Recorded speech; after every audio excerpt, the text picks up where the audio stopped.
بسم اللہ الرحمن الرحیم. خاتون حضرات، میں ہوں اختر عباس اور آپ سب کو میرا سلام پہنچے. آپ نے کبھی غور کیا جس عہد میں ہم زندہ ہیں، جو زیادہ معروف اور مشہور لوگ ہیں یا تو کھلاڑی ہیں یا پھر اداکار ہیں، آج سے 10 سال بعد 20 سال بعد جب ان کی خوبصورتی نہیں رہے گی، ان کی گیم نہیں رہے گی، تو تب لوگ ان کو کس حوالے سے یاد کریں گے؟ کیا کسی ایسی علمی، فکری، ایسی خوبصورت بات جو انہوں نے زندگی کو دی ہوگی؟ انہوں نے ڈرامہ کیا، اوکے، ہدایتکار نے لکھا اور رائٹر نے اس کو جملے دیے، ڈرامہ بن گیا، آن ایئر چلا گیا، معروف ہو گئے، مشہور ہو گئے. ہم جب بھی ان کو یاد کرتے ہیں اس کریکٹر کی وجہ سے یاد کرتے ہیں، اس میں یہ خود یا ان کی اپنی ذات، اپنی خوبی، اپنی خوبصورتی وہ ہوگی جو پائیدار ہوتی ہے اور انسان کو زندہ رکھتی ہے یا رکھواتی ہے. گیمز میں کھلاڑیوں میں اتنے کھلاڑی آج تک آئے، سب فوت ہو گئے اور جو ریٹائر ہو گئے، بوڑھے ہو گئے، کوئی ان کو پوچھتا بھی نہیں ہے. پر کچھ ایسے ہوتے ہیں جن کو لوگ یاد کرتے ہیں. ہم سے جو پرانا عہد تھا، یہ عالموں کا عہد تھا، علم والوں کا، مفکروں کا، اساتذہ کا، محدثین کا. محدث اس کو کہتے ہیں جو حدیث کے علم میں استاد بن جاتے ہیں. تاریخ میں ایک محدث کا ذکر آیا، یہ 9ویں صدی کے ہیں. ابو بکر محمد ان کا نام تھا، ابو بکر محمد بن انباری. اور ایک دفعہ اپنی بیوی کے لیے یہ بازار سے انہوں نے خربوزہ خریدا بڑی محبت سے.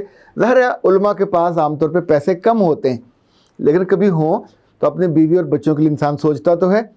تو وہ خربوزہ لے کے اپنی بیوی کے پاس پہنچے. بیوی نے اس کو دھویا، کاٹ کے جب کھایا تو وہ پھیکا نکلا. تو بیوی نے اس پہ شور مچا دیا، بدتمیزی کی، بدتہذیبی کی، روڈ ہوئی، اپنے میاں کو بھی برا بھلا کہا. تب وہ جو سب بول چکی تو انہوں نے اس کی طرف دیکھ کر کہا ہے نیک بخت. اچھا، پرانے جو پڑھے لکھے لوگ تھے، عالم تھے، وہ اپنی بیویوں کو اسی لفظ سے یاد کرتے تھے، نیک بخت، کہ تمہارے بخت اچھے ہوں. اس نے کہا نیک بخت یہ بتا کہ میں اپنے علم کے ساتھ وہاں پہنچا، مجھے اچھا لگا، میں نے پیسے دیے، خرید لیا. اگر مجھے علم ہوتا کہ یہ پھیکا ہے تو میں کیوں خریدتا؟ دکاندار جس نے یہ بازار سے خرید کے لایا ہوگا، مارکیٹ سے لایا ہوگا بیچنے کے لیے، اس نے مجھے دیا. اگر اسے علم ہوتا کہ یہ پھیکا ہے تو مجھے کیوں دیتا؟ جس کسان نے اس کو اگایا اور اگا کے اپنا وہ بھرا، گڈھا بھرا، گدے پہ رکھا، بیل پہ رکھا، مارکیٹ میں لایا، بیچا، اگر اسے علم ہوتا کہ یہ پھیکا ہے تو وہ کیوں بیچنے آتا؟ اب آخری جو قصور ہے وہ تو پھر خدا کا بنتا ہے، جس نے اس کو بنایا، اس کو پھیکا رکھا، صرف وہ جانتا تھا. تو تم کیا خدا سے لڑ رہی ہو؟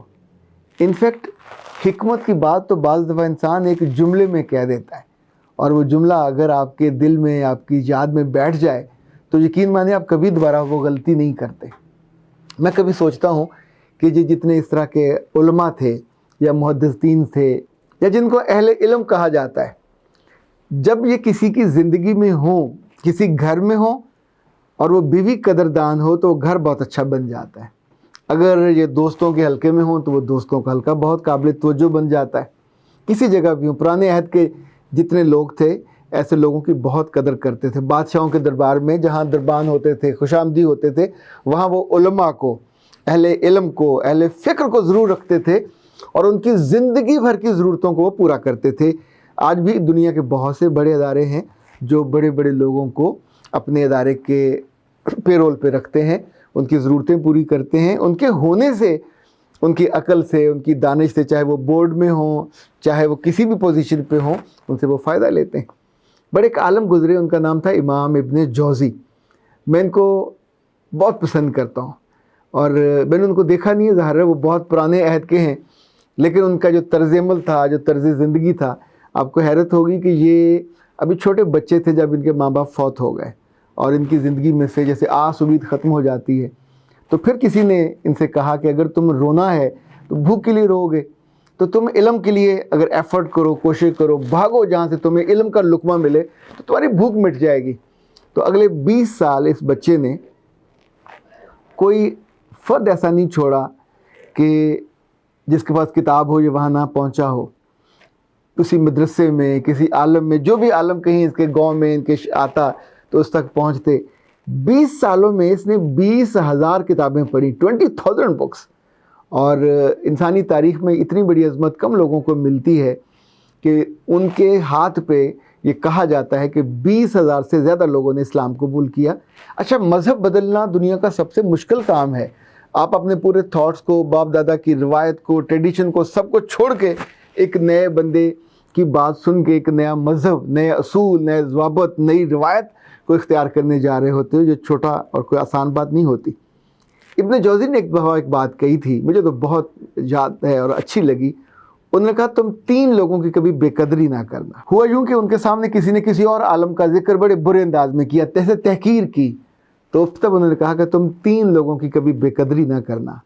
ایک بات یاد رکھنا کہ کسی عالم کی بے قدری کرو گے تو اپنے دین سے ہاتھ دھو بیٹھو گے، کسی دوست کی بے قدری کرو گے تو محبت سے ہاتھ دھو بیٹھو گے، اور اگر کسی بادشاہ کی بے قدری کرو گے تو اپنی دنیا سے ہاتھ دھو بیٹھو گے۔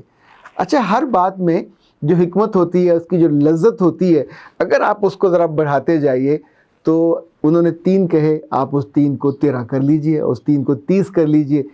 جس نے باپ کی ناقدری کی اس کے ساتھ کیا ہوگا، جس نے ماں کی ناقدری کی اس کے ساتھ کیا ہوگا، جس نے اپنے میاں کی ناقدری کی اس کے ساتھ کیا ہوگا، جس نے اپنی بیوی کی ناقدری کی اس کے ساتھ کیا ہوگا، جس نے اپنے مخلص ساتھ کام کرنے والوں کی ناقدری کی اس کے ساتھ کیا ہوگا۔ امام ابن جوزی کے بارے میں ابن بخاطر نے ایک جملہ لکھا، میں چاہتا ہوں میں آپ کو وہ بھی بتاؤں کہ بڑا آدمی جو ہے اس کی بیس میں کتنی بڑی ہوتی ہے۔ ابن الخاطر نے لکھا کہ میں نے پوری زندگی ابن جوزی سے زیادہ پڑھنے والا، زیادہ محنت کرنے والا اور زیادہ غور کرنے والا کوئی انسان عالم بنتے نہیں دیکھا۔ ابن جوزی کے بارے میں کہا جاتا ہے کہ انہوں نے زندگی بھر کسی سے نہ دشمنی کی اور نہ کبھی کسی کی بے عزتی کی۔ 11ویں صدی میں پیدا ہوئے، 12ویں صدی میں فوت ہوئے۔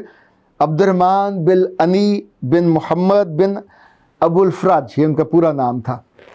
لوگ زندہ رہتے ہیں، آپ بھی زندہ رہنا چاہو، آپ اپنی اولاد کو زندہ رکھنا چاہو تو انہیں پھر کوئی وقتی سے کاموں کی بجائے کچھ ایسے علم سے جوڑیے، ایسی فکر سے جوڑیے کہ لوگ ان کے پھر حوالے یاد رکھا کریں، لوگ ان کے منہ سے کہی باتوں کو موتیوں کی طرح سنبھال کے رکھیں۔ دوسرے کیوں، آپ خود کیوں نہیں ایسے بنتے؟ ابھی جب تک سانس باقی ہے، آس باقی ہے، زندہ رہیے، سیکھتے رہیے، اور پھر زندگی میں ہیرے اور موتی بن کے لوگوں کی یادوں میں زندہ رہیے۔ اختر عباس کو اجازت دیجیے۔ السلام علیکم۔